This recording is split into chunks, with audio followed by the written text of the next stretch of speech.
যেটা বলছিলাম যে গল্প আসলে কোনো একটি চরিত্রের মানসিক জার্নি। আমরা যদি একটি পয়েন্ট কল্পনা করি, যে পয়েন্টের নাম আমি দিলাম এ, মানে আমার চরিত্র মানসিকভাবে এখন এ নাম্বার পজিশনে আছে, আর বি নাম্বার পজিশনে সে যেতে চায় বা সে ফাইনালি যাবে। অর্থাৎ এই এ পয়েন্ট থেকে বি পয়েন্টে আমার চরিত্র যখন একটি মানসিক জার্নি করে, তখনই তাকে আমরা একটি গল্প সম্পূর্ণ হলো বলি।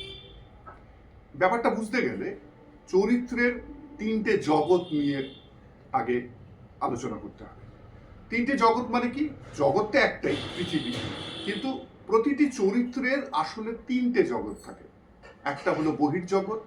বহির্জগৎ মানে চরিত্র যেখানে বড় হয়, চরিত্র যেখানে থাকে, তার আশেপাশে পৃথিবীটা হলো তার বহির্জগৎ, মানে বাইরের জগৎ। এরপর থাকে অন্তর্জগৎ বা ইনার ওয়ার্ল্ড, অর্থাৎ চরিত্রের ভেতরে যে জগৎটা থাকে, সে যে চিন্তা ভাবনা করছে, তার যে মনের মধ্যে যে ভাবনা চিন্তা, অবদমিত যে ইচ্ছেগুলো যেগুলো ভেতরে রয়ে যায়, যেগুলো সে বাইরে সবসময় হয়তো শেয়ার করে না, সেটাকে বলি আমরা অন্তর্জগৎ, ইনার ওয়ার্ল্ড। আরেকটি জগৎ চরিত্রের কাছে থাকে, সেটা একদমই গোপনে থাকে, সেটা হলো তার কল্পনার জগৎ। অর্থাৎ নিজের কল্পনায়, নিজের মস্তিষ্কের মধ্যে সে একটি জগৎ গড়ে তোলে, যেটাকে আমরা বলি তার কল্পনার জগৎ। আমি আমার নিজের অভিজ্ঞতা থেকে জানি যে কল্পনার জগৎ কিন্তু বেশিরভাগ সময় বাকিদের কাছে এরা, মানে আমার কোনো চরিত্রই ওপেন করে না। আর এই কল্পনার জগৎটা গড়ে ওঠে কিভাবে? এই বাইরের জগৎ প্লাস মনের জগৎ, এই দুটো মিলিয়ে এই কল্পনার জগৎটা গড়ে ওঠে। বাইরের জগতে আমার চরিত্র যে জগতে বাস করে, কল্পনার জগৎটা তার থেকে ঠিক দূরে হয়।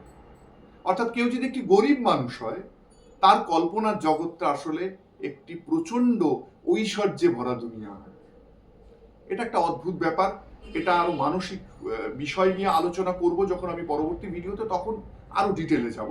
কিন্তু এখন যেটা বলার সেটা হচ্ছে যে চরিত্র মানসিকভাবে যে পজিশনে আছে, মনে করো একটি মহিলা একটি বাড়িতে রয়েছে, বাড়িতে সে এখন খুব আনন্দে রয়েছে, সন্ধ্যা হয়ে এসছে, তার স্বামী হয়তো একটু পরেই বাড়িতে ফিরবে, এই সে মানসিকভাবে এ নাম্বার পজিশনে আছে। এখন আমরা দেখলাম গল্পের শেষে গিয়ে চরিত্রটি প্রচন্ড ভয়ার্ত হয়ে উঠল, কারণ তার বাড়িতে হয়তো দুজন ডাকাত ঢুকে পড়েছে, একটা বিভৎস টানাপোড়েন চললো।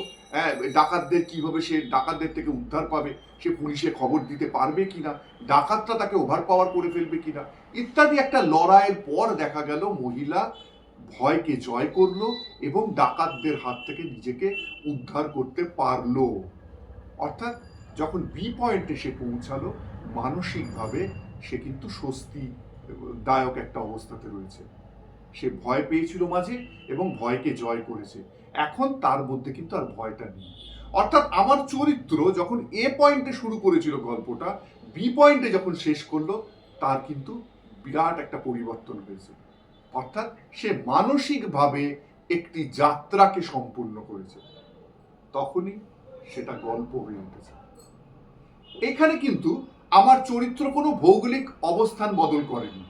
অর্থাৎ সে বাড়িতেই ছিল, গল্প বাড়িতেই শুরু হয়েছিল, গল্পের ঘটনা সব বাড়িতেই ঘটেছে, এবং গল্পের যে পরিণতি সেটা তার বাড়িতেই হয়েছে।